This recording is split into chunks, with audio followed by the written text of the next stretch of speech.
welcome back to YouTube channel Listrik Kita. Pada video kali ini, aku ditemani oleh tim support APC by Schneider Electric yang akan menjelaskan produk APC ini. Simak video ini sampai akhir ya, sahabat listrik. Halo Pak. Iya, halo. Terima kasih ya Pak sudah meluangkan waktunya kepada sahabat listrik kita. Boleh Pak untuk perkenalkan diri dulu kepada sahabat listrik? Oke, sobat listrik, nama saya Yomas, saya dari tim support APC by Schneider Electric. Jadi di sini kita mau menjelaskan tentang UPS APC, beberapa tipenya yang akan kita bahas di sini. Jadi mungkin teman-teman bisa tetap ikutin videonya. Nanti kita akan bahas mulai dari apa itu UPS sampai ke fitur-fitur si UPS ini. Oke, langsung pertanyaan pertama ya Pak. Apa sih itu UPS dan berfungsi sebagai apa?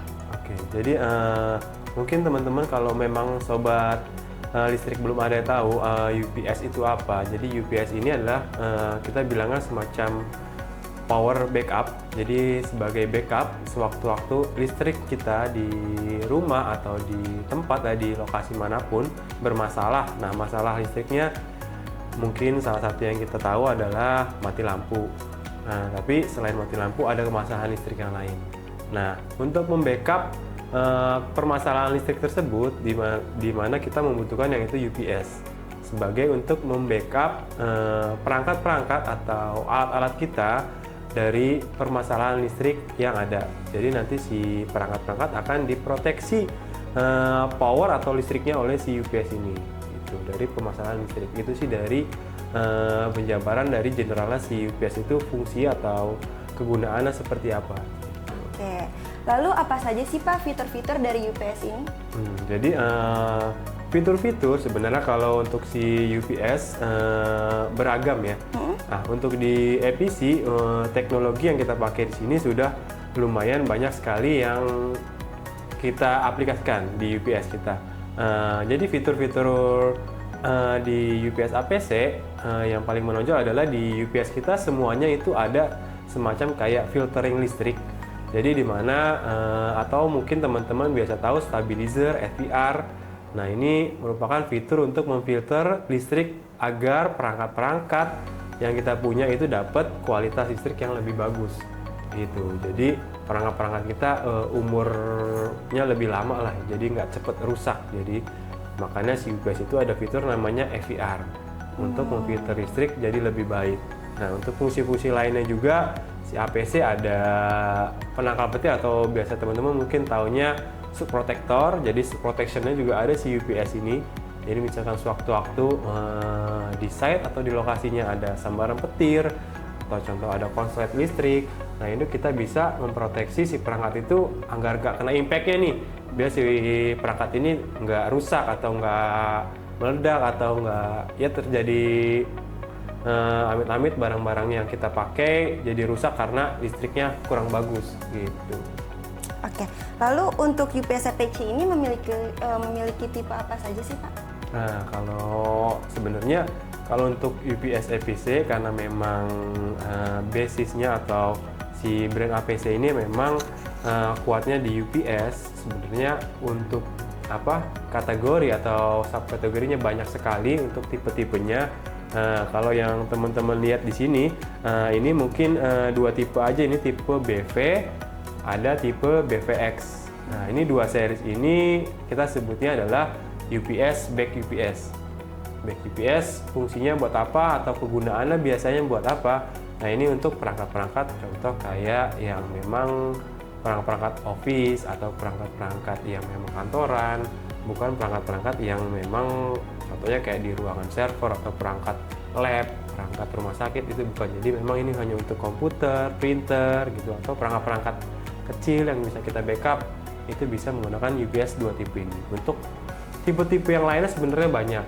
Jadi memang di spesifikasi lain. Jadi kita ada yang untuk industrial, ada yang untuk memang kalau di situ ada rumah sakit atau healthcare itu kita juga ada UPS yang khusus seperti itu.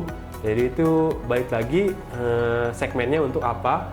Nah, itu kita tiap tipe-tipenya ada lagi gitu. Oke, jadi disesuaikan aja dengan kebutuhan sahabat listrik gitu ya Pak. Oke, lalu apa saja sih Pak kelebihan yang ada pada UPS ini dibandingkan dengan UPS lainnya?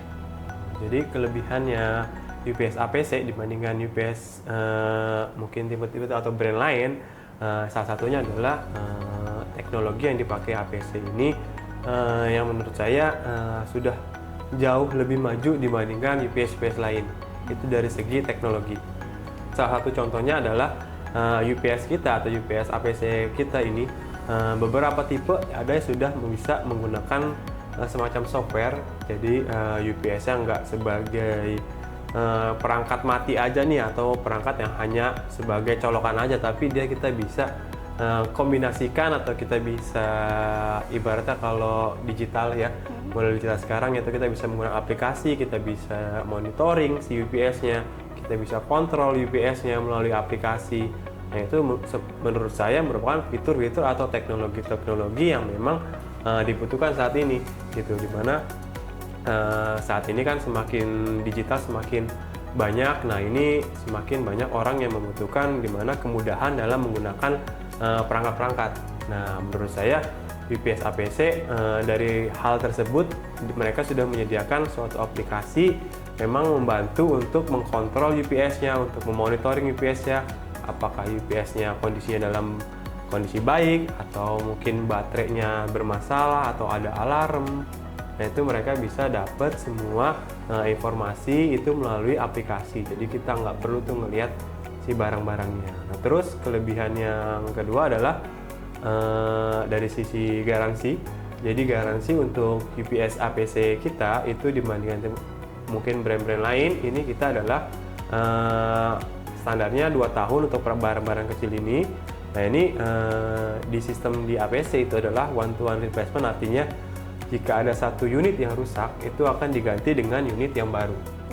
Jadi nggak ada tuh namanya kalau biasa kita servis itu kita perbaiki part atau berbagai macam part yang diperbaiki, itu nggak perlu, jadi harus diganti dengan unit baru. Oke Pak, pertanyaan selanjutnya ya Pak, bagaimana cara kerja UPS APC ini? Jadi cara kerja UPS itu seperti apa sih? Jadi kalau kita bisa lihat di sini, si UPS ini perangkat-perangkatnya atau outlet-outletnya ini sudah disediakan. Jadi kalau teman-teman tahu colokan listrik, nah ini di sini colokannya memang salah satu tipenya adalah dia menggunakan colokan universal. Jadi nanti perangkat-perangkat yang connect itu bisa langsung ke UPS-nya, connect-kan ke outlet-outlet yang tersedia. Nah nanti gimana cara dia untuk dapatan input atau untuk mencas baterai, ini tetap harus ada input dari si PLN atau kita bisa input ke ini. Jadi ini untuk input si sumber utamanya atau dari si PLN-nya.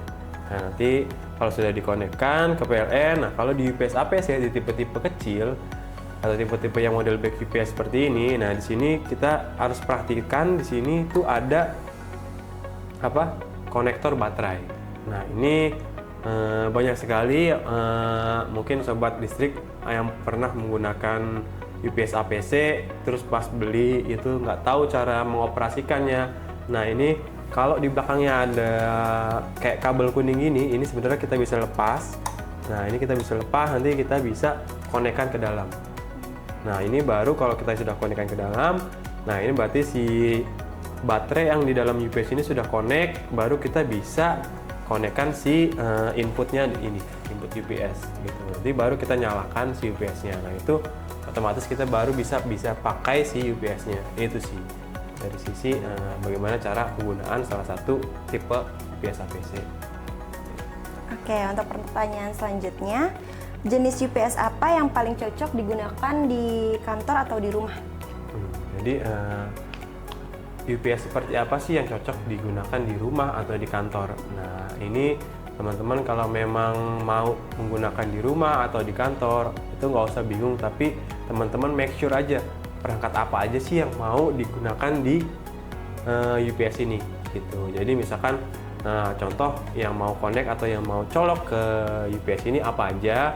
Mau contoh kayak perangkat TV atau perangkat kayak di rumah mungkin ada komputer, bisa dimasukkan ke komputer. Nah itu sebenarnya rumah atau kantor itu balik lagi ke perangkatnya apa gitu.